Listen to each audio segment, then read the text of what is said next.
The rain falls soft and steady through the ancient oak trees of Louisiana, each drop finding its way through layers of Spanish moss that hang like veils between earth and sky. On nights like this, when the air grows thick with moisture and the sound of water against leaves creates a rhythm older than memory, the boundary between past and present seems to thin. It's the kind of rain that makes you believe in ghosts. At Myrtles Plantation, just north of Baton Rouge, a wedding party gathered beneath those same oaks on what should have been the happiest day of two people's lives. The photographer captured everything. The ceremony, the joy on guests' faces, the couple's first kiss as husband and wife. But weeks later, when the developed photographs came back, the bride noticed something that turned celebration into dread.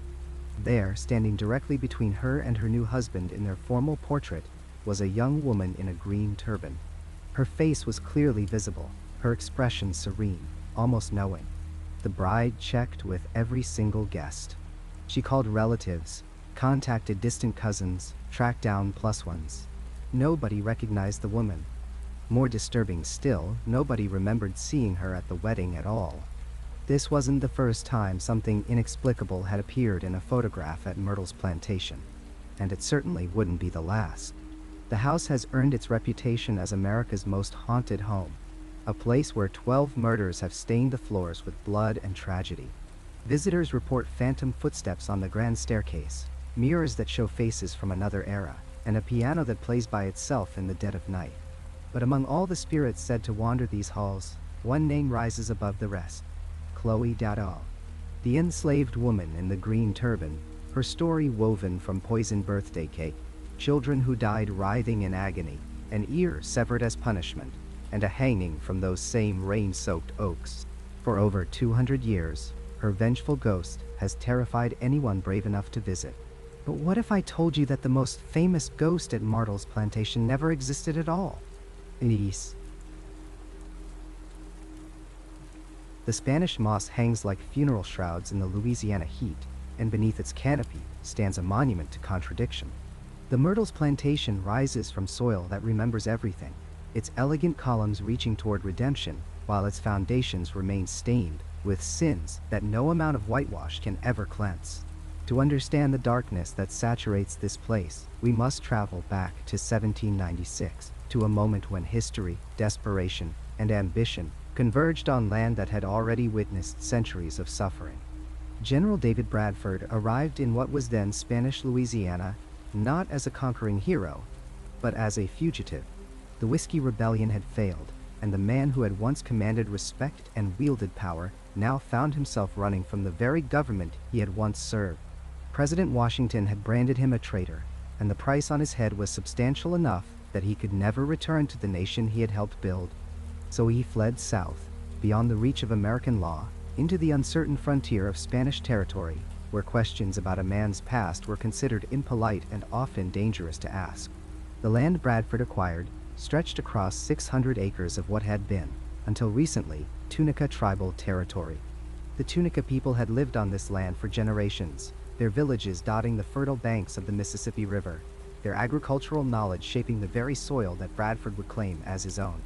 But by 1796, disease and displacement had already begun their terrible work. European illnesses had ravaged the Tunica population, reducing their numbers by as much as 90% in some estimates.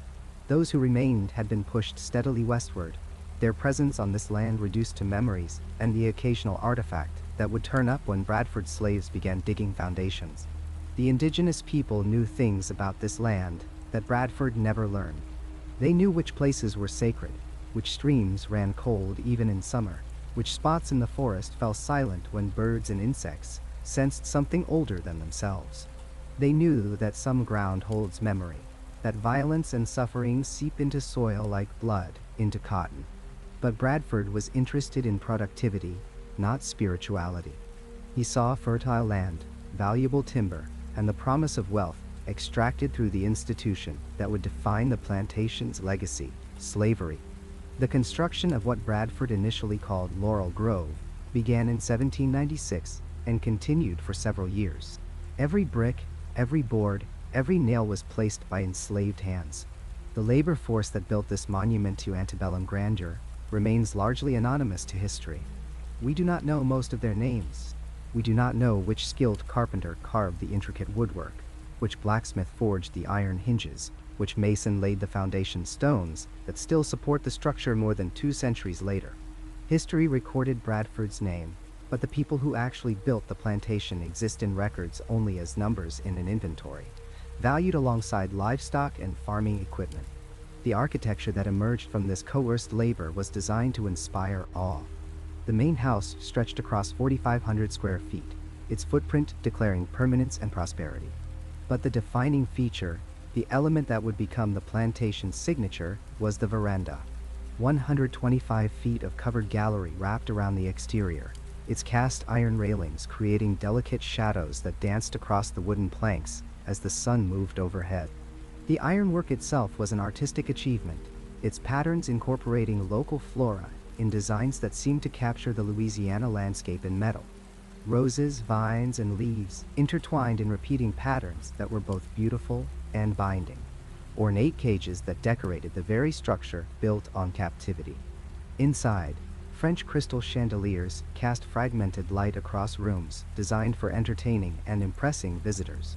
These fixtures, imported at considerable expense, represented Bradford's desire to create old-world elegance in New World wilderness.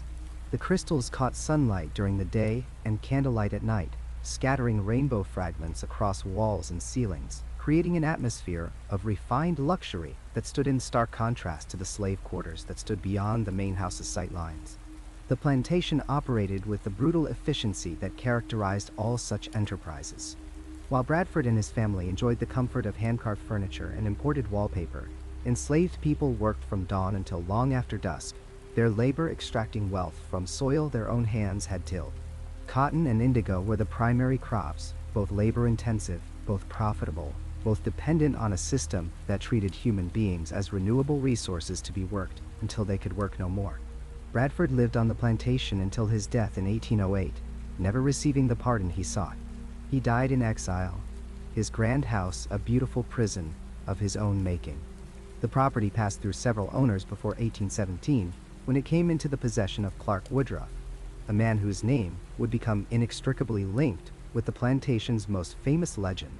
Clark Woodruff was a lawyer from Pennsylvania who had married Sarah Matilda Bradford, General Bradford's daughter. In 1817, the couple took possession of the plantation, renaming it the Myrtles after the crepe myrtle trees that flourished on the property.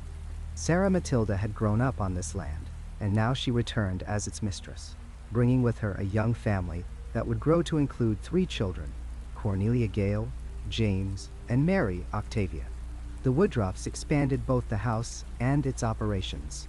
Additional rooms were added, more land was cultivated, more enslaved people were purchased to work the expanding enterprise.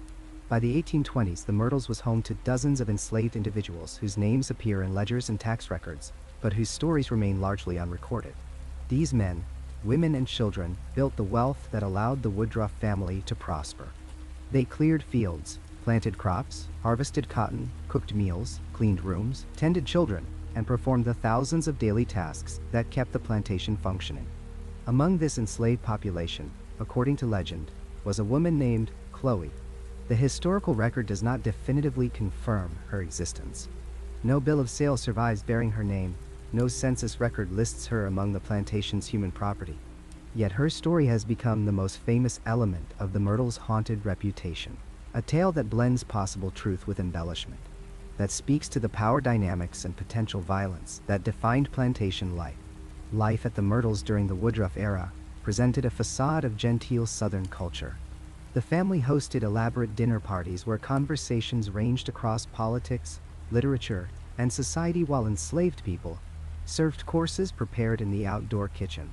The veranda became a stage for displaying refinement, a place where ladies in fine dresses could take evening air while remaining protected from the heat and insects that plagued Louisiana summers. But beneath this veneer of civilization existed the constant reality of bondage. The beautiful architecture that visitors admired was maintained by people who had no choice but to serve. The elaborate meals that impressed guests were prepared by cooks who could not refuse their labor. The children of the Woodruff family were attended by enslaved women whose own children received none of the same care or consideration. Every aspect of plantation life depended on a system of total control, where one group of people claimed ownership over the lives, labor, and even the bodies of another group. The quarters where enslaved people lived stood in deliberate contrast to the main house. Simple wooden structures, often lacking adequate protection from weather, housed multiple families in cramped conditions. Privacy was non-existent, comfort was minimal, and every aspect of life was subject to the oversight and control of overseers and owners. Children born into slavery at the Myrtles knew from their earliest awareness that their lives belonged to someone else, that they could be sold away from parents and siblings at any moment, that their labor would enrich people who considered them property rather than human beings. The agricultural rhythm of the plantation dictated the rhythm of enslaved people's lives. Planting season, growing season, harvest season, each brought its own demands and dangers. Cotton required constant attention, and the cultivation of indigo involved exposure to toxic chemicals that caused illness and injury. Work-related accidents were common, medical care was minimal, and the economic calculation always favored working people to exhaustion rather than allowing adequate rest and recovery. As the years passed and the Woodruff children grew, the family became established figures in Louisiana society. Clark's legal practice flourished, Sarah managed the household and social obligations, and the plantation continued generating the wealth that supported their position.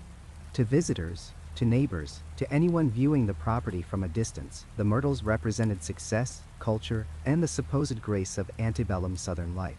But within those elegant walls and beneath that magnificent veranda, power operated with absolute authority. The threat of violence, whether physical punishment, family separation, or the countless daily humiliations that characterized slavery, hung over every interaction.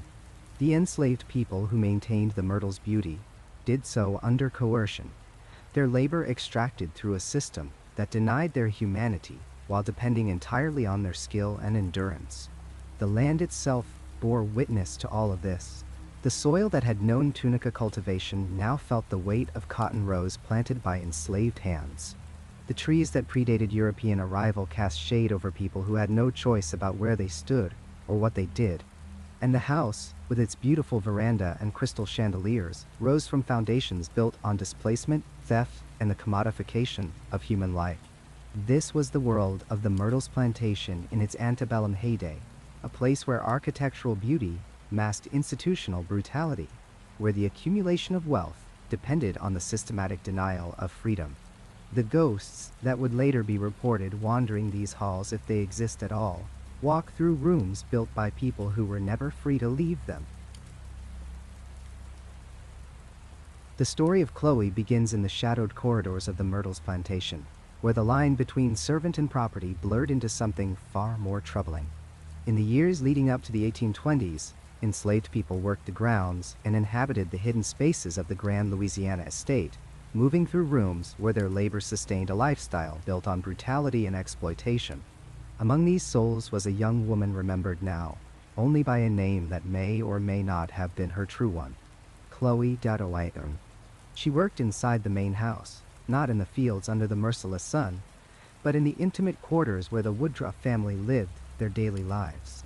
Judge Clark Woodruff owned the plantation in those years, a man of considerable power in the region, whose word carried the weight of law. His wife Sarah Matilda bore him children and managed the household with the grace expected of a woman of her station. But beneath the veneer of respectability, darker currents flowed through those high-ceilinged rooms. According to the legend that has persisted for nearly 2 centuries, Chloe became more than just a servant to Clark Woodruff. She became his mistress, drawn or forced into a relationship with the man who held absolute authority over every aspect of her existence. The nature of such arrangements in the antebellum South defied any notion of consent.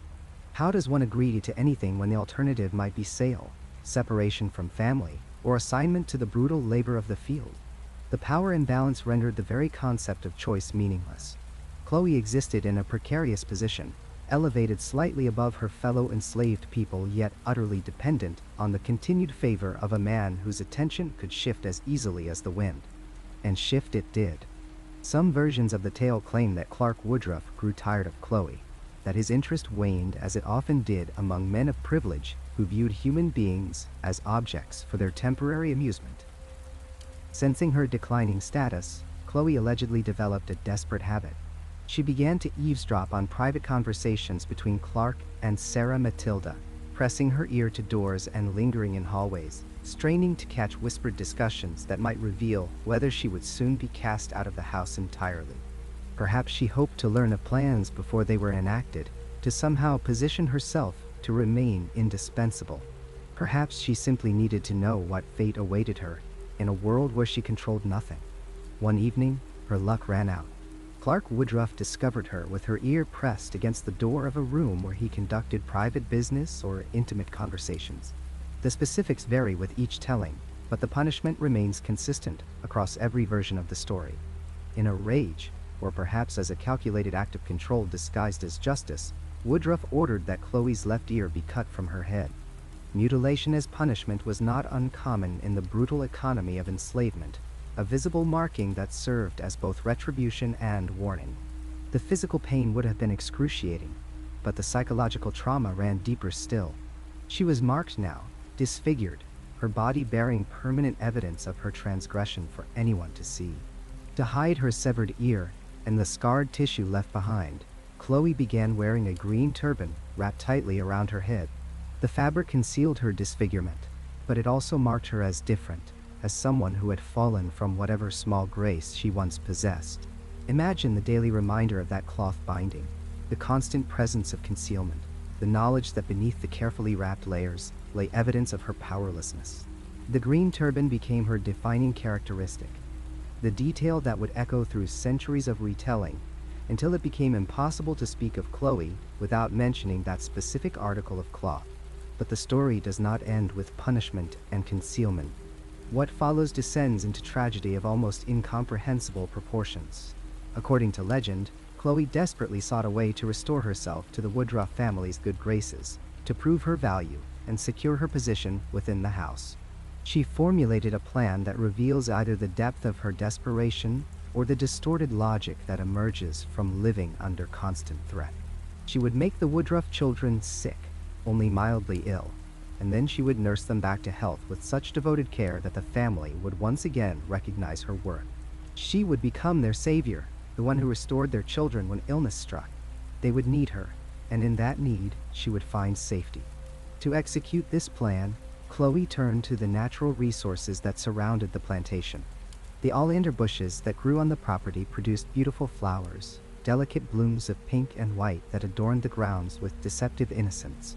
But those who knew plants understood that oleander contained deadly toxins in every part of its structure, from the flowers to the stems to the leaves. Even small amounts could sicken an adult.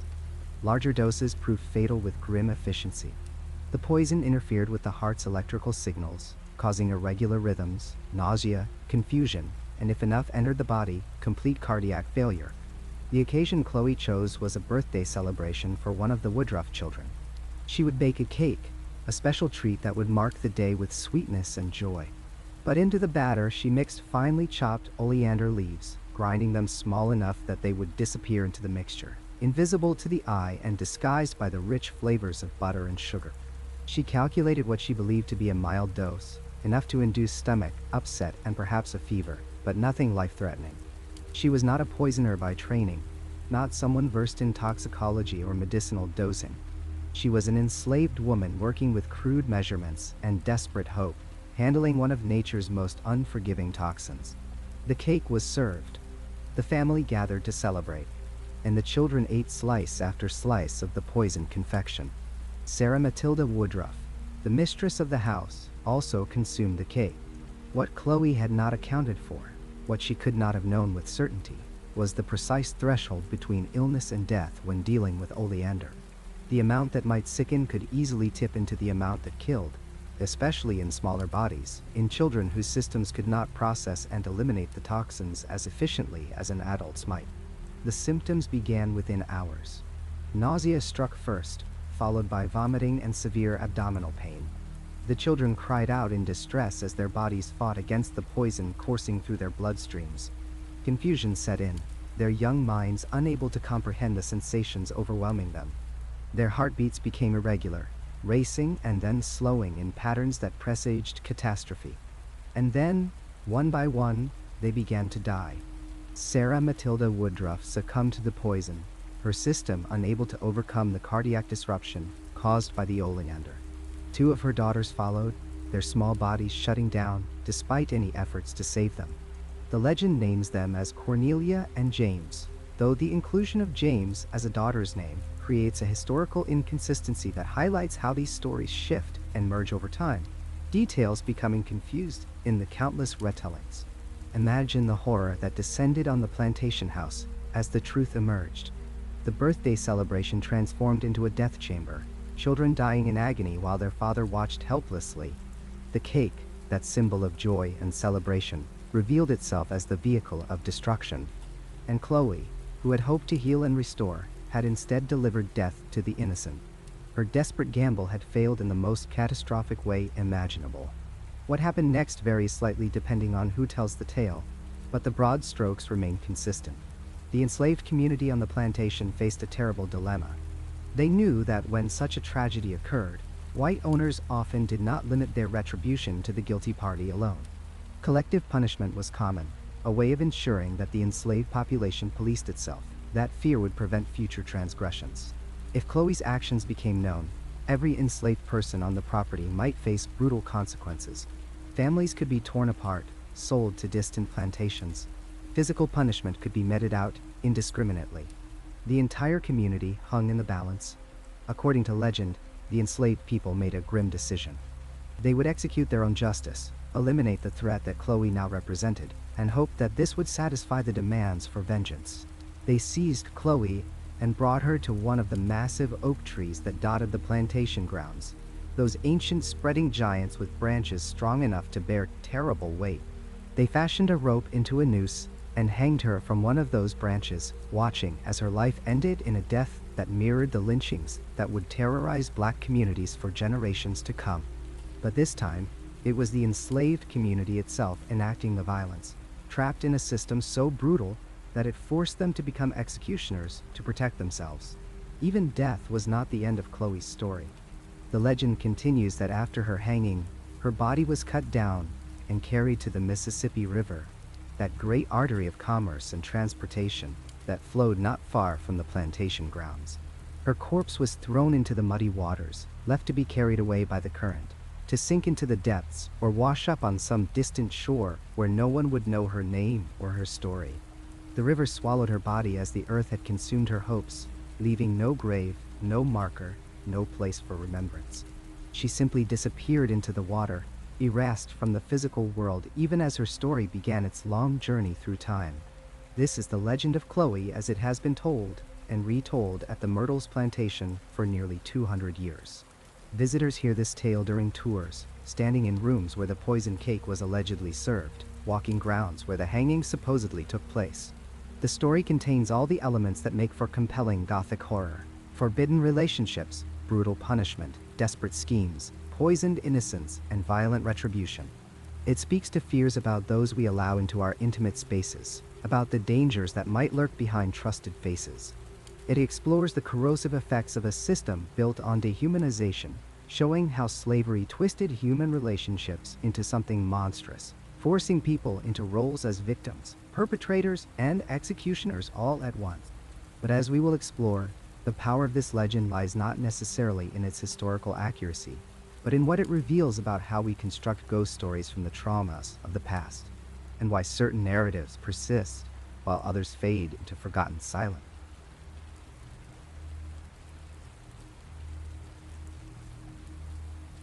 The transition from private plantation home to bed and breakfast should have brought new life to the Myrtles Plantation. Instead, it seemed to amplify something that had been lurking in the shadows for generations.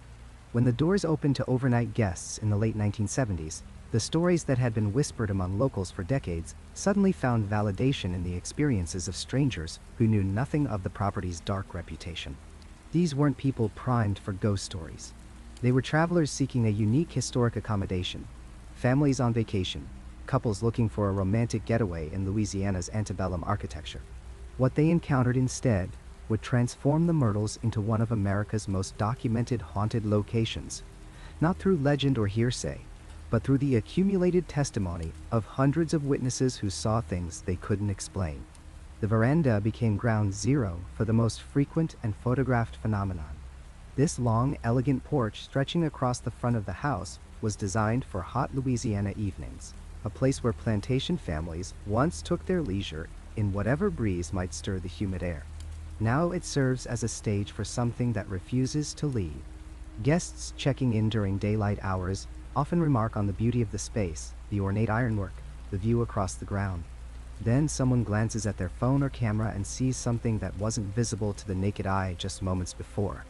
A woman stands near the far end of the veranda, caught mid-stride as if walking toward the main door. Her dress marks her as belonging to another century entirely. The full skirts and tight bodice of the 1800s rendered in shades that photographs struggle to capture clearly. Sometimes she appears almost solid.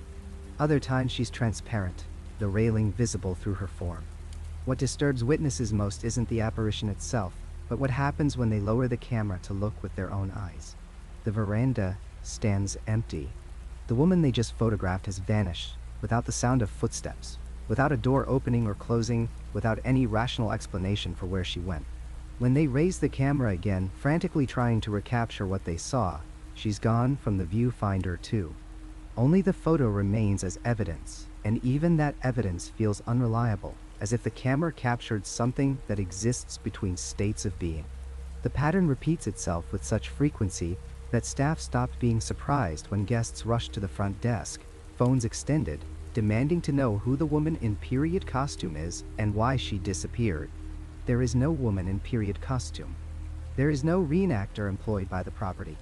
There is only the thing that appears and vanishes, that allows itself to be captured by technology but refuses to exist for the human eye.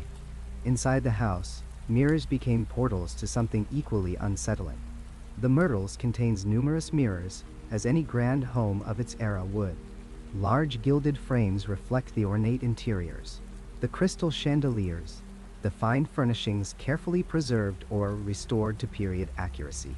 But they reflect something else too, something that shouldn't be there. Children appear in these mirrors with disturbing regularity. Guests glancing at their reflection while passing through the hallway catch movement behind them, the quick dart of a small figure. When they turn, the hallway stands empty. When they look back at the mirror, sometimes the child is still there, staring back with eyes that seem too aware, too knowing. Then the image fades like morning mist, leaving only the guest's own shocked reflection. The phenomenon doesn't limit itself to quick glimpses. Some witnesses report watching these phantom children for several seconds, long enough to note details. A little girl in a dress that reaches her ankles. A boy whose clothing suggests he died more than a century ago. They don't interact with the modern world around them. They simply exist in the mirror's surface, visible only in reflection, present in a space that can't contain them. Caretakers tasked with cleaning the mirrors face their own recurring nightmare. Handprints appear on the glass surfaces, small ones at child height and larger ones higher up. This wouldn't be unusual in a busy bed and breakfast where guests constantly touch surfaces. What makes these prints different is their persistence and their locations. The prints appear on mirrors that were just cleaned, sometimes within minutes of polishing. They show up on glass surfaces in rooms that have been locked and unoccupied for days. Most disturbing, they appear on the interior side of mirrors that hang flush against walls, in spaces where no hand could physically reach. Clean the mirror, and by morning, the prints return. 5 small fingers pressed against glass, as if someone on the other side is trying to push through. Staff who've worked overnight shifts report another phenomenon that seems connected to these phantom children. At 3 o'clock in the morning, when the house should be silent except for the creaking of old wood and the whisper of air through ancient rooms, the smell of baking fills the kitchen. Not the stale scent of something cooked hours ago, but the immediate warm aroma of cakes in the oven, sweet and rich and completely out of place. The kitchen stands empty. No ovens are on. No baking has occurred. Yet the smell persists, strong enough that night staff have searched the entire lower floor looking for the source. One former caretaker described walking into the historic kitchen at 3:15 in the morning. Following that impossible scent, and feeling the temperature drop so suddenly that her breath became visible. The smell of vanilla and sugar surrounded her, thick as fog, while frost formed on the windows despite the Louisiana humidity outside. She lasted 3 more nights before requesting a transfer to day shifts only. The smell she could have dismissed. The cold she might have explained. But on her final overnight shift, she heard them. Children's laughter, bright and clear, coming from rooms she knew were not only empty, but sealed off from guest access. Rooms that contained nothing but dust and historical preservation, locked to prevent damage to fragile artifacts. The laughter moved through the upper floor like a game of chase. Running footsteps that made no sound, only the sensation of movement, of small bodies darting past doorways. She stood frozen in the hallway, listening to children who could not exist playing games in the darkness. When she finally forced herself to unlock one of the sealed rooms, she found it exactly as it should be. Furniture covered in protective sheets. Windows locked. A layer of undisturbed dust coating every surface. But the temperature in that room registered 15 degrees colder than the hallway, and in the dust on an antique writing desk, small handprints marked the surface. Yet the most personally invasive encounters involved the woman in the green turban. Unlike the veranda phantom who maintains her distance, caught only by cameras, this entity appears directly beside sleeping guests. Multiple witnesses, staying in different rooms over different years, have reported waking in the deep hours of night with the overwhelming sensation of being watched. They open their eyes to find a woman standing over the bed. She wears what appears to be a green cloth wrapped around her head in the style of a turban. Her clothes suggest servitude from another era. Her face, when witnesses can bear to look at it, appears both solid and somehow wrong, as if not quite in focus despite being only feet away. She doesn't move. She simply stands there, looking down at the sleeper with an expression witnesses struggle to describe. Not malevolent, they say. Not angry, but intensely present, radiating an energy that feels like accusation or warning or desperate need. The paralysis that accompanies these encounters may be simple fear, the body's freeze response to impossible stimuli. Or it may be something the apparition imposes, because witnesses consistently report being unable to move, unable to scream, unable to do anything but lie there, meeting the gaze of something that shouldn't exist. The moment passes, sometimes after seconds, sometimes after minutes that feel like hours. The woman fades, not walking away but simply becoming less substantial until she's gone, and the room's atmosphere shifts back to normal. Guests who experience this rarely return for a second visit. Those who do return often request a different room, as if location matters, as if whatever stands beside the bed is bound to specific spaces. The staff can offer no guarantees. The woman in the green turban appears where she chooses, when she chooses, indifferent to room assignments or guest preferences. In the main parlor, the piano holds its own vigil. This beautiful antique instrument serves as both a genuine historical artifact and a focal point for one of the house's most witnessed phenomena. Guests gathering in the parlor for evening social hours, staff setting up for morning breakfast service, and visitors touring the historic rooms have all heard it. Notes played on the piano when no one sits at the keys. Not random sounds that might be attributed to settling wood or temperature changes causing the strings to contract.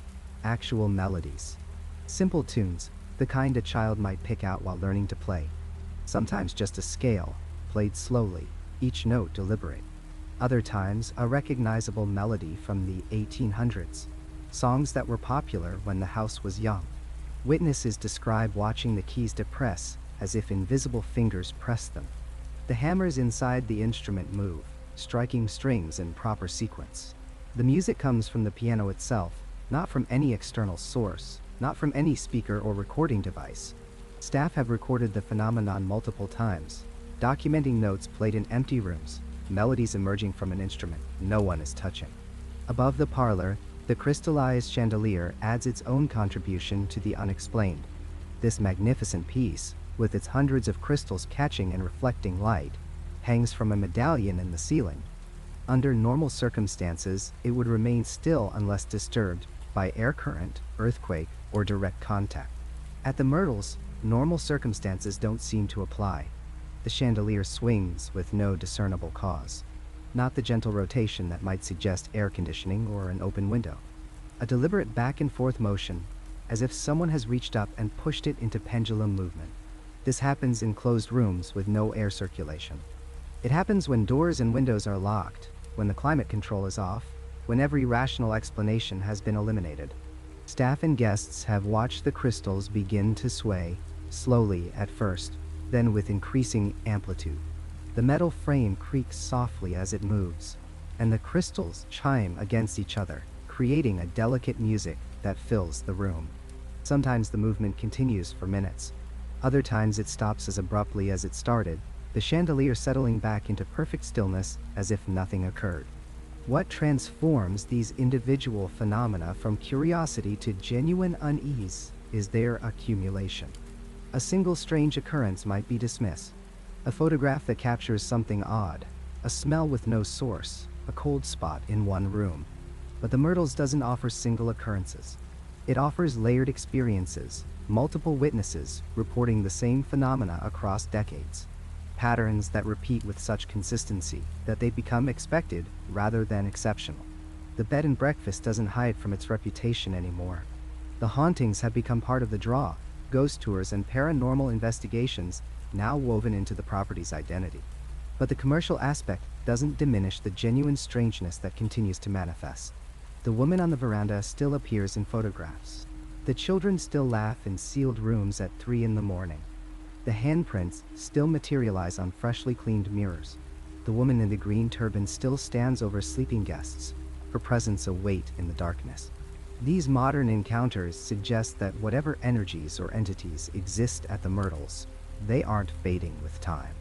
If anything, the constant flow of new people through the house seems to feed the phenomena, providing fresh witnesses, new opportunities for manifestation.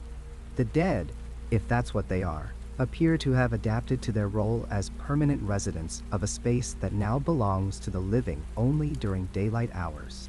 At night, when the tours end and the guests retire to their rooms, the Myrtles returns to something older and stranger than any bed and breakfast has a right to be.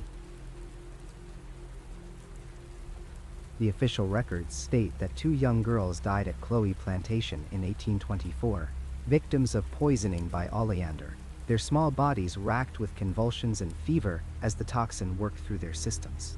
But the archives only capture the clinical facts of death. They don't account for what came after. They don't explain why.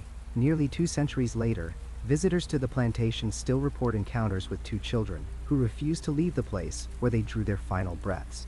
The sightings follow a pattern that has remained remarkably consistent across decades. Witnesses describe 2 young girls, aged somewhere between 6 and 10 years old, wearing long white nightgowns that fall to their bare feet. The gowns are period-appropriate, high-necked and modest, the kind that wealthy children would have worn to bed in the antebellum South. But it's not the historical accuracy of their clothing that stays with witnesses. It's their faces, pale, luminous, in the dim light of the plantation corridors, with dark eyes that seem to search for something they cannot find. The main staircase has become a focal point for these encounters. The grand wooden stairs that curve up from the entrance hall have witnessed countless reports over the years. Guests ascending to the second-floor bedrooms describe the sudden sensation of being watched, the temperature dropping precipitously as they reach the halfway point. Some see the girls standing at the top of the stairs, hand in hand, silent and still. Others report passing them on the steps themselves, catching a glimpse of white fabric in their peripheral vision, feeling the brush of something cold against their arm as they climb. Tour guides have learned to anticipate the reactions. They've seen visitors stop mid-step, frozen, their eyes fixed on something invisible to others. They've watched skeptics turn pale and refuse to continue upward.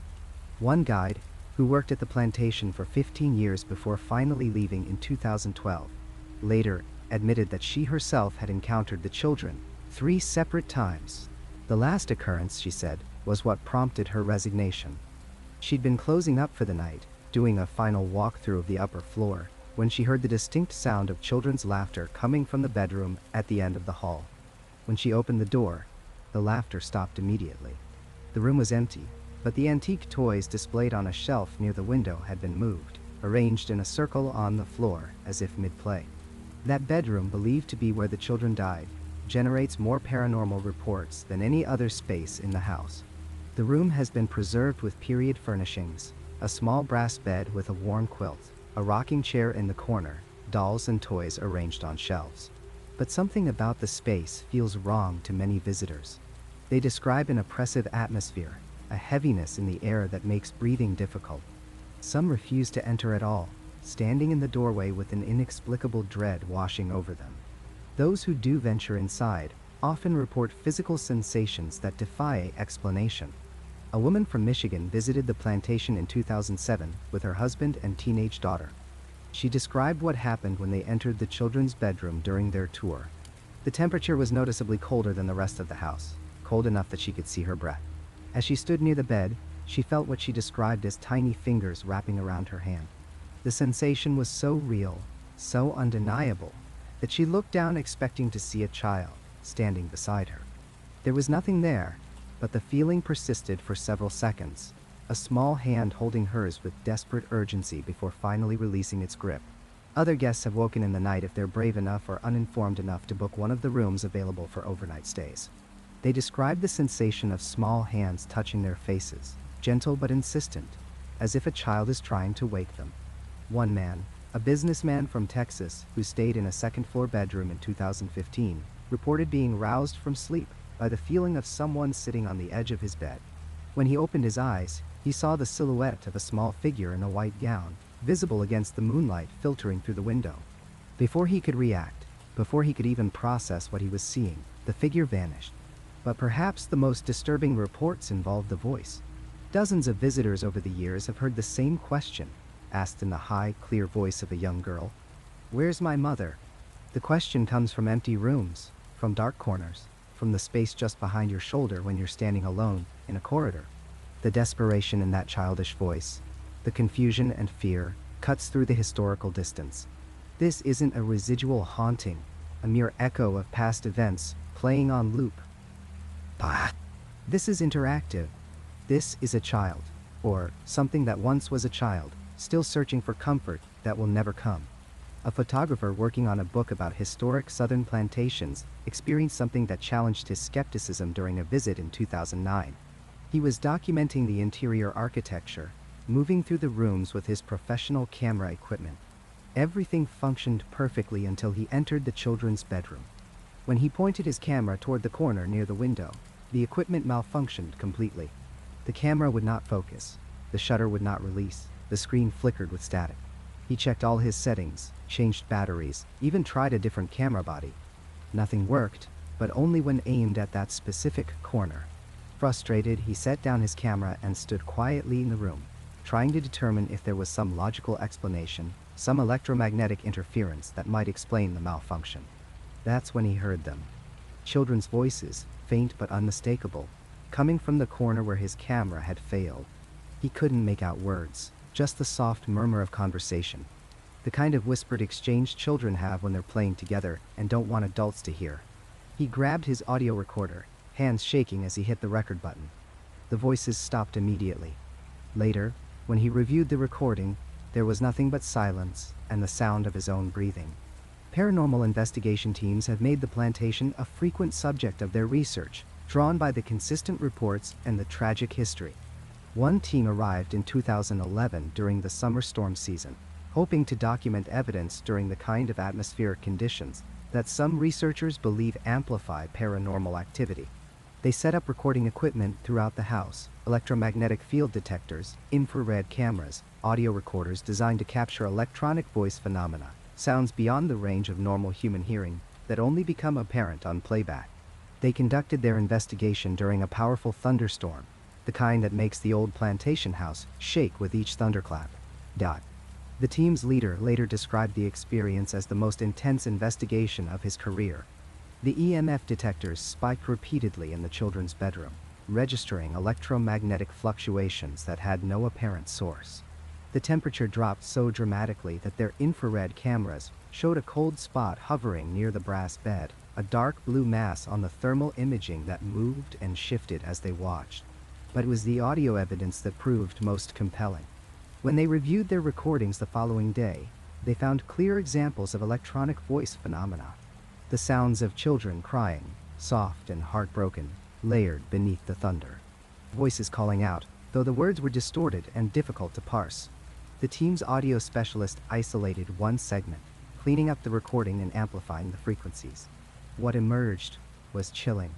A child's voice, frightened and desperate, calling out, "Help us! Please help us!" The recording timestamp showed it was captured at 3:17 in the morning, the storm at its peak, with every member of the investigation team accounted for, and no children anywhere near the property. The team also recorded what sounded like footsteps in the hallway outside the bedroom, small feet running across wooden floors. When they checked the video footage from cameras positioned in that corridor, it showed nothing. The hallway was empty, but the audio clearly captured the sound of someone or something moving through that space. Skeptics have attempted to explain away these experiences, attributing them to suggestion, to the power of expectation, to the willingness of people to interpret ambiguous stimuli as paranormal when they're in a location with a tragic history. The creaking of old wood becomes footsteps. The settling of an aged house becomes voices. The play of light and shadow becomes spectral figures. And certainly, some reports can likely be explained by these factors. The human mind is remarkably skilled at finding patterns, at creating narratives from random data. But what the skeptical explanations struggle to address is the specificity and consistency of the reports. The same details appearing in accounts from witnesses who have no knowledge of previous sightings. The same corner of the bedroom. The same question asked in the same childish voice. The same sensation of small hands reaching out for comfort or attention. The same two figures in white nightgowns, always together, always searching. And perhaps that's the most haunting aspect of the entire phenomenon. If these are the spirits of the children who died from Chloe's poisoning, they've been trapped in the plantation for nearly 200 years, unable to move on, unable to understand what happened to them or why. They're still looking for their mother, still crying out for help that never comes. They're still playing in the bedroom where they suffered and died, still walking the corridors of a house that holds them like a prison. The question isn't just whether ghosts exist at the plantation. It's why, if they do, they remain. What keeps them bound to that place? Is it the violence of their deaths? The betrayal by someone they trusted? Is it the confusion of young minds unable to process their own demise? Or is it something darker, something about the house itself that refuses to release those who die within its walls? Nah. The story of Chloe has been told thousands of times within the walls of the Myrtles Plantation. Tour guides recount it with practiced solemnity. Visitors listen with rapt attention, imagining the desperate enslaved woman who poisoned her mistress and the two innocent children, then met her own terrible end at the hanging tree. The tale has been featured in documentaries, paranormal television shows, and countless books about America's most haunted locations. It has become inseparable from the identity of the plantation itself. But there is a problem with this story, one that cuts to the very foundation of everything visitors have been told. The legend of Chloe is not true.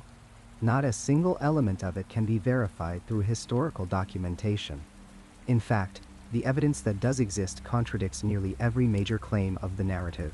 Let us begin with the deaths themselves, the tragic core around which the entire legend revolves. According to the story, Sarah Matilda Woodruff and her two daughters died from poisoned cake. Their deaths, the unintended consequence of Chloe's desperate attempt to regain favor in the household. The tale specifies that all three perished, their bodies racked with the effects of oleander toxin. This is the foundation upon which the haunting rests. Remove these deaths, and the ghost story collapses entirely. So what do the actual death records reveal? Sarah Matilda Woodruff did indeed die at the plantation. That much is true. But she died in 1823, and the cause of death recorded in contemporary documents was not poisoning. It was yellow fever. This was not an unusual occurrence. Yellow fever epidemics swept through Louisiana with devastating regularity during the early 19th century. The disease, transmitted by mosquitoes breeding in the warm, humid climate, killed thousands across the South. Plantation families were particularly vulnerable, living as they did near standing water and swampland that provided perfect breeding grounds for disease-carrying insects. Sarah Matilda became one more victim in a long list of casualties claimed by this terrible illness. The claim that two of her children died alongside her presents another significant problem. Historical records show that only one child died young, not two. That child also succumbed to yellow fever, not poisoning. The death occurred during the same period of illness that claimed Sarah Matilda's life. Yellow fever often struck multiple members of a household, as infected mosquitoes moved from person to person. The simultaneous deaths that the legend attributes to poisoning are far more easily explained by the documented presence of epidemic disease. The remaining Woodruff children survived into adulthood. Their lives are documented in census records, marriage certificates, and other historical documents. If we are to believe the Chloe legend, these records should not exist. The story requires the deaths of two children, but the paper trail tells a different story entirely. This is not a matter of interpretation or ambiguous evidence. The documents are clear and consistent. The deaths attributed to poisoning were deaths from disease, a tragic but common occurrence in the 1820s South. Now we come to Chloe herself, the supposed protagonist of this dark tale. Surely if an enslaved woman committed such a notorious act, some record would exist. Plantation owners kept meticulous records of the people they enslaved. These records documented purchases, sales, births, deaths, and sometimes even behavioral incidents. The archives related to Myrtles Plantation contain extensive documentation of the enslaved population. Researchers have combed through these records, searching for any mention of a woman named Chloe. They have found nothing. Not a single reference. No record of purchase. No record of presence on the property. No documentation of any kind that would place an enslaved woman named Chloe at Myrtles during the relevant time period. The absence of records becomes even more significant when we consider the alleged crime itself. According to the legend, Chloe poisoned 3 members of the plantation owner's family, resulting in multiple deaths. Such an event would not have passed without extensive documentation. There would have been inquests, legal proceedings, newspaper reports. Poisoning cases involving wealthy white families were major events in antebellum Southern community. They generated considerable attention and left substantial paper trails. Yet no such documentation exists for any poisoning incident at Myrtles during this period. The hanging that supposedly concluded Chloe's story presents similar evidentiary problems. The legend claims that other enslaved people hanged her to avoid collective punishment for her crime. This narrative detail serves a particularly troubling function in the ghost story, as it allows white perpetrators of violence to be removed from the tale entirely. The violence becomes something the enslaved population inflicted upon itself. But again, no historical evidence supports this claim. No records document such a hanging. No contemporary accounts mention it. The story exists in a complete evidentiary vacuum. So, if none of this happened, where did the legend come from? The answer lies not in the 1820s, but rather in the 1950s. This was when the house underwent significant renovation and was reimagined as a tourist attraction. The new owners recognized that ghost stories sell tickets. Haunted plantations draw visitors far more effectively than historic homes, with accurate but unremarkable histories. The emergence of the Chloe legend coincides precisely with this commercial transformation of the property. During the 1950s, the broader culture was experiencing a surge of interest in ghost stories and haunted locations. Television shows and popular magazines featured supernatural content. Roadside America was booming, with families taking car trips to visit quirky and unusual attractions. A haunted plantation fit perfectly into this cultural moment. It offered history, horror, and a touch of the exotic all in one package. The commercial incentive to develop compelling ghost stories was considerable. The Chloe legend appears to have been fabricated or heavily embellished during this period specifically for marketing purposes. Whether the story was created from whole cloth or built upon some fragment of earlier local folklore is unclear. What is clear is that the version told today, with its specific details about poisoned cake and tragic deaths, cannot be traced to any documentation from the antebellum period itself. The story exists because it is useful, because it draws visitors and generates revenue, not because it reflects historical truth. This fabrication carries troubling implications that extend far beyond simple historical inaccuracy. The legend romanticizes and exploits the brutal reality of slavery to create entertainment. It transforms the systematic violence and dehumanization of enslaved people into a spooky story for tourists. The figure of Chloe becomes a ghost story character rather than a human being who endured the horrors of bondage. Her supposed crimes become thrilling narrative elements, rather than reflections of the desperate circumstances slavery created. Consider what the legend does to the historical reality it claims to represent. Slavery was a system of forced labor, sexual violence, family separation, and routine brutality. Enslaved women had no legal protection against rape by their enslavers. They could be sold away from their children at any moment. They endured physical punishment and psychological terror as tools of control. These are the actual conditions that shaped the lives of enslaved people at Myrtles and plantations throughout the South. The Chloe legend takes these realities and transforms them into a backstory for a haunted house attraction. The specific details of the legend are particularly revealing. Chloe supposedly had her ear cut off for eavesdropping, a mutilation that forced her to wear a green turban. This image has become iconic in representations of the story. But what does it actually depict? It depicts the maiming of an enslaved woman as a punitive measure, an act of savage violence presented as merely contextual detail in a ghost story. The horror of such mutilation becomes set dressing rather than an indictment of slavery's cruelty. The poisoning itself, in the legend's telling, is framed as an accident. Chloe meant only to make the family slightly ill so she could nurse them back to health and regain her position. This narrative choice is significant. It removes intentional resistance from the story. Chloe is not rebelling against her enslavers. She is not striking back against those who mutilated her. She is simply making a tragic miscalculation in her attempt to secure better treatment. The legend thus denies her even the dignity of conscious resistance. The supposed hanging by other enslaved people completes this troubling narrative framework. It removes white violence from the conclusion of the story. The enslaver does not punish Chloe. Instead, the enslaved community itself becomes the instrument of her death. This allows the ghost story to avoid confronting the actual mechanisms of violence that sustained slavery. It creates a narrative where enslaved people police and punish themselves, where white perpetrators of systematic brutality disappear from the tale. What gets lost in all of this fabrication is the actual history of the people who were enslaved at Myrtles Plantation. Real human beings lived and suffered there.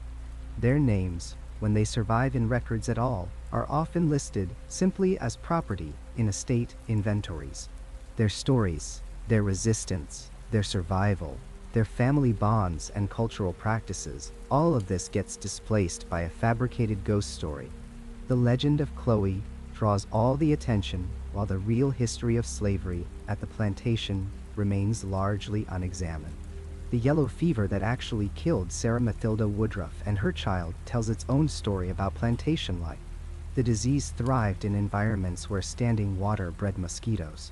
Plantation agriculture created such environments through irrigation systems and rice cultivation.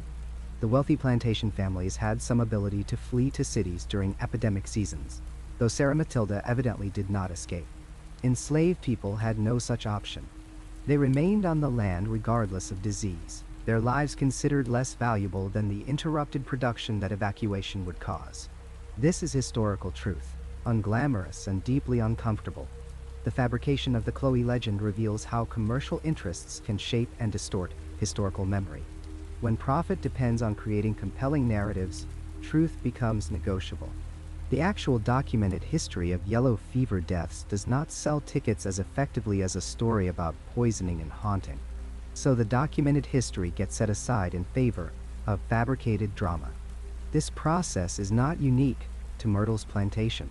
Haunted attractions across the country engage in similar practices, inventing or embellishing ghost stories to meet market demand. But the cost of these fabrications is real. They miseducate visitors about history. They exploit suffering for entertainment. They allow people to engage with the topic of slavery in a way that is thrilling rather than challenging, that centers white experiences and erases actual enslaved voices. Visitors leave Myrtles thinking they have learned something about plantation history, when in fact they have been fed a commercial fabrication designed to separate them from the price of admission. The persistence of the legend, despite its complete lack of historical foundation, demonstrates the power of narrative over evidence. The story is compelling. It has clear characters, dramatic tension, and a tragic conclusion. It provides exactly what ghost story enthusiasts want. The fact that it is untrue seems almost beside the point for those invested in the paranormal tourism industry. The story works as a story, and that functional success allows it to persist regardless of its relationship to actual events. This creates a profound ethical problem. How should historic sites handle their own fabricated legends? Should they continue to profit from demonstrably false narratives? Should they openly acknowledge the inventions while still marketing them? Or should they abandon the fabrications entirely and refocus on documented history?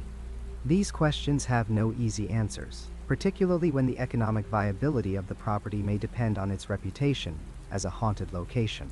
But the questions must be asked nonetheless, and the troubling implications of exploiting slavery for ghost tourism must be acknowledged and confronted. The security footage from March 2019 doesn't lie, even when everything it shows seems impossible. The timestamp glows in the corner of the screen, marking 3:47 in the morning, as the camera mounted in the northeast corridor of Myrtles Plantation captures something that the day shift security guard would discover 6 hours later during his routine review. The hallway is empty, illuminated only by the dim emergency lighting that casts long shadows across the polished wood floors.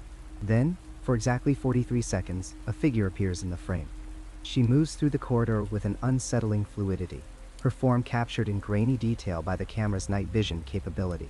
The green dress is clearly visible, even in the monochrome footage, appearing as a lighter shade against the darker background.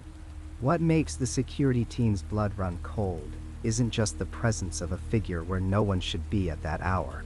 It's the fact that she passes through 3 locked doors without opening them, her form seeming to compress and flow through the solid wood like smoke through a screen.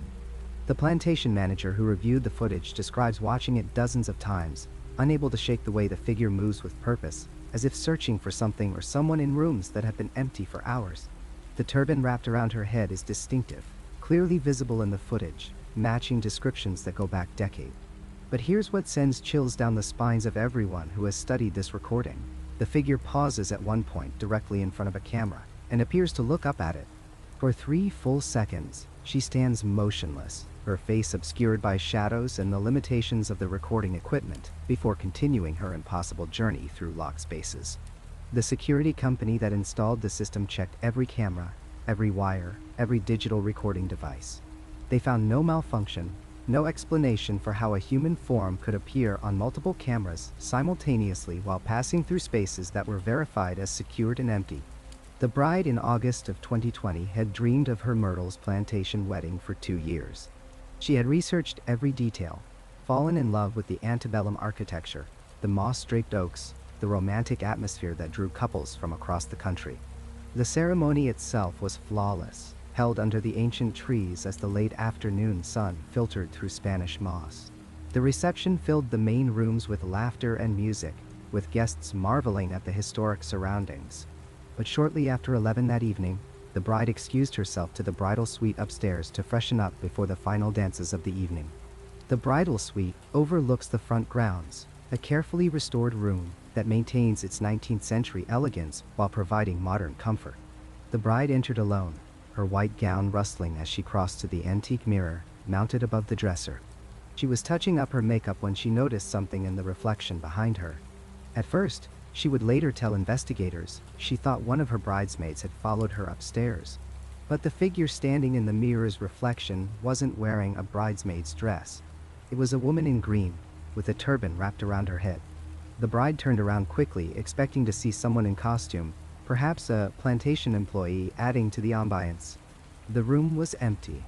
She turned back to the mirror, and the figure was still there, now closer, close enough that the bride could see details that would haunt her for months afterward.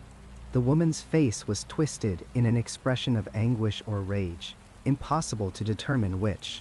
And from beneath the turban, blood was dripping, running down the side of the woman's face in rivulets that seemed too real, too viscous to be a reflection or a trick of light. The bride screamed and ran from the room, stumbling down the stairs in her wedding dress, makeup forgotten, composure shattered. She collapsed into her new husband's arms in front of 150 guests, sobbing that there was a bleeding woman in their bridal suite. The groom and 3 of his groomsmen rushed upstairs immediately. They found the suite exactly as the bride had left it, except for one detail that none of them could explain. The mirror, which had been clean and polished that morning, now had what appeared to be bloody handprints smeared across its surface. When staff cleaned the mirror 20 minutes later, they found the substance was water, inexplicably mixed with red clay from the plantation grounds. The caretaker position at Myrtles Plantation has one of the highest turnover rates of any historic property in Louisiana. In the past 5 years, 11 different people have held the role of overnight caretaker, responsible for monitoring the property after tours end and before they begin again. Most last between 2 and 6 months. The ones who talk about why they left share remarkably similar stories, testimonies that pattern match with unsettling consistency. James Thornton worked as caretaker from January to April of 2018. He describes the first few weeks as uneventful, almost peaceful. The plantation at night has a certain stillness, he explains, a sense of history pressing in from all sides but not necessarily threatening. That changed on a Tuesday night in early February. He was making his rounds through the main house, checking that all the roped-off areas were secure, when he felt something push him from behind.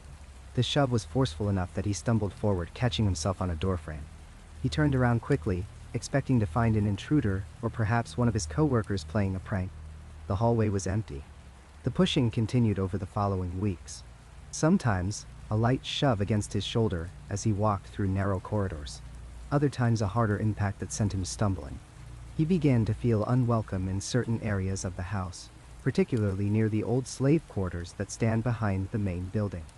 The quarters are off limits to general tours, structurally unstable and under debate for restoration. But they remain part of the caretaker's nightly rounds, a quick visual check to ensure no vandals have breached the property line. Thornton describes approaching the quarters one night in March, his flashlight cutting through the darkness between buildings. He heard a woman's voice, low and angry, speaking words he couldn't quite make out.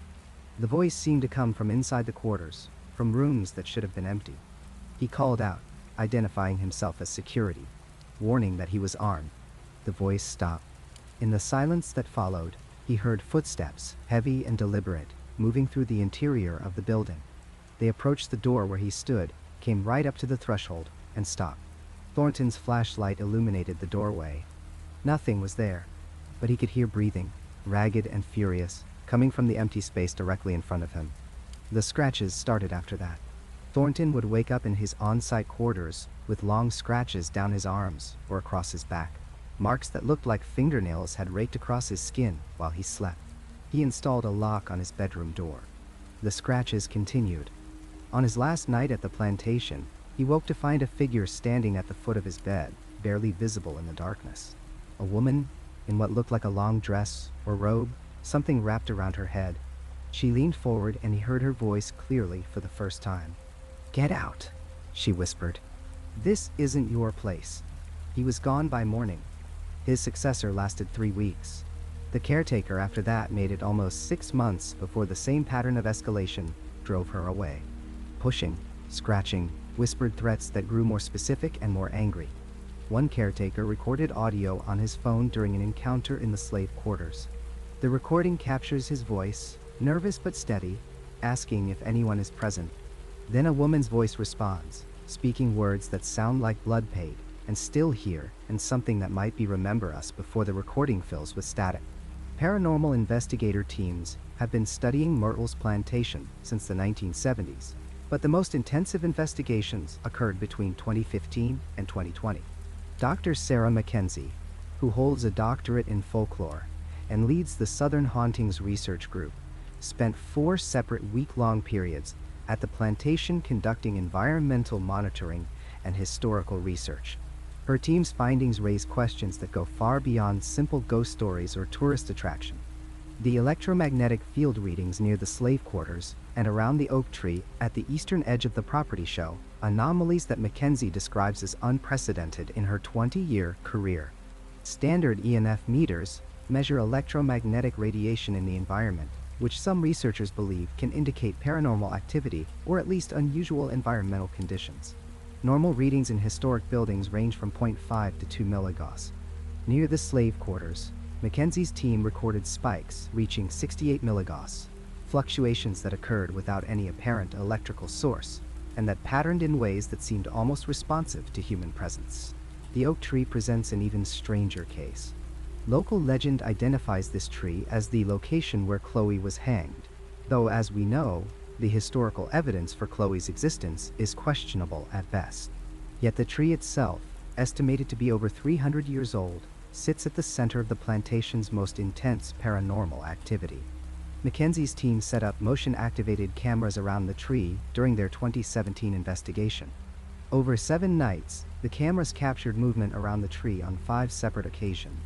The figures in the footage are not clear enough to identify as definitively human or paranormal, but their movements are strange, seeming to circle the tree in patterns that repeat with eerie consistency. What most troubles Mackenzie isn't the equipment readings, or the footage, or even the testimony of witnesses. It's the sense of anger that seems to permeate certain areas of the property. During her interviews with current and former staff, she heard the same words repeated: angry, furious, vengeful. The presence that people encounter isn't sad or lost, it's enraged. And it seems particularly focused on the areas where enslaved people lived and worked. This raises a question that cuts to the heart of the Myrtles haunting. Is the ghost that people encounter actually Chloe, the possibly fictional enslaved woman created by 20th century storytellers? Or is something else manifesting at the plantation, something more complex and more deeply rooted in the property's real history? Consider what we know to be historical fact. The plantation enslaved dozens of people over nearly a century of operation. These were real women, and men whose names we mostly don't know, whose stories weren't preserved, whose suffering left no historical marker beyond property records and sale documents. They lived in the quarters behind the main house. They worked under conditions of violence and oppression that we can barely imagine. Some died there. Some were sold away from families. All experienced trauma that soaked into the ground itself. Mackenzie proposes what she calls a collective haunting theory.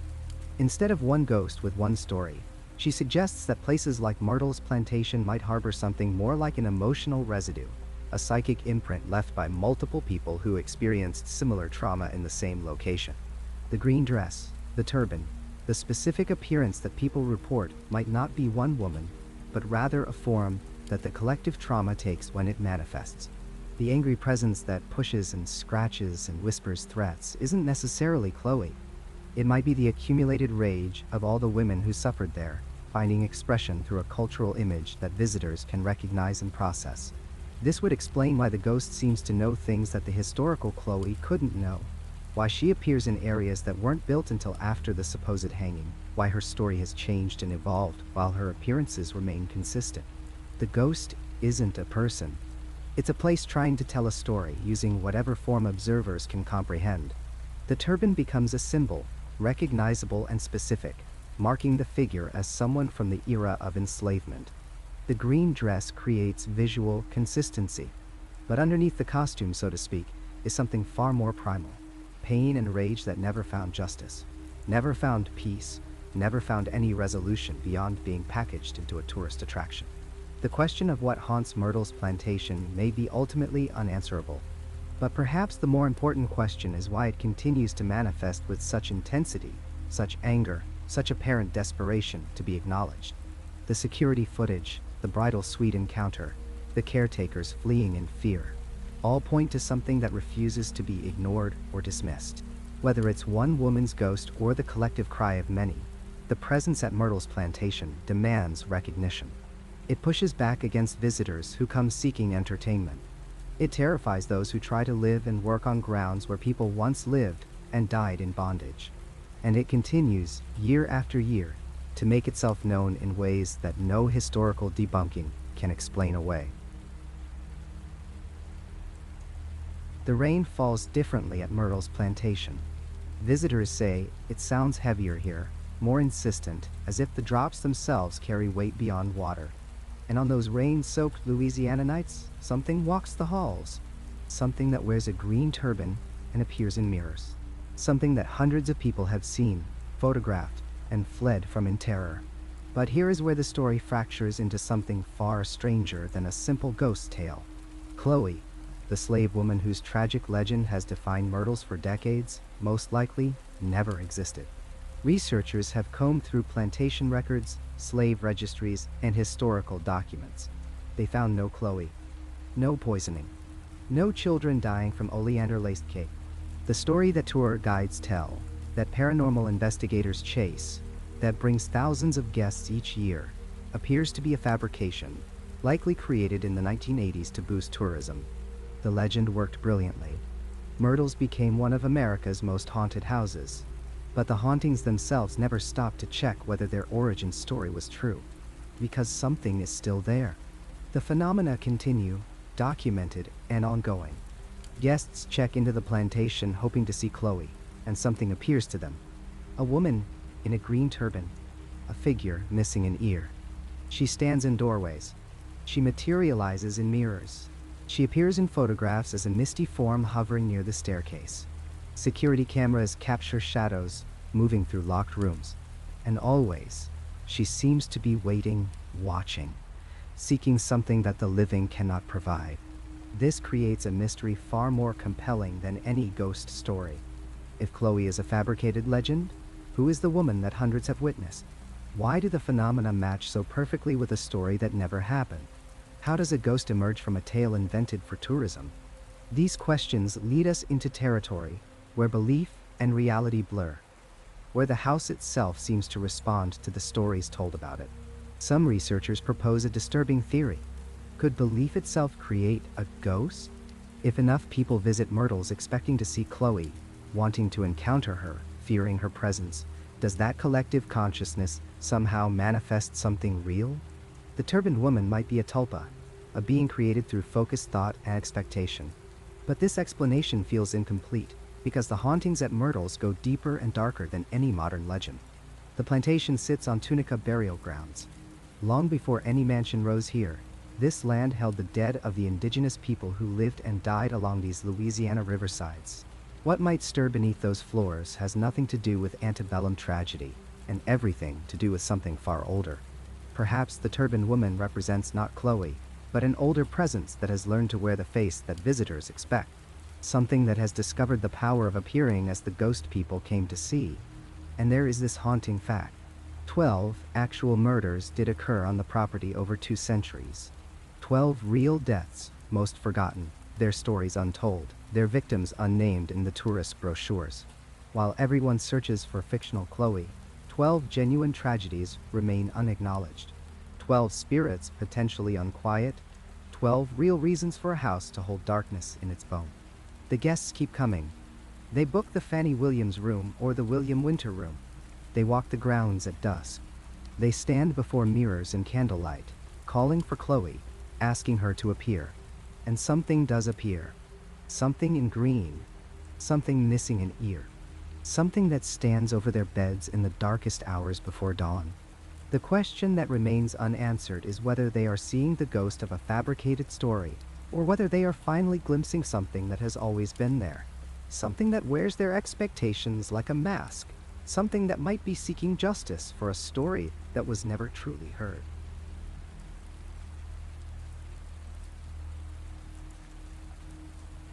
That's where this journey ends for tonight. If you made it all the way here, subscribe and hit the bell for more long-form stories like this. Check out the videos on screen for more right now. Drop your own experiences in the comments below. Thanks for listening, and I'll see you in the next one.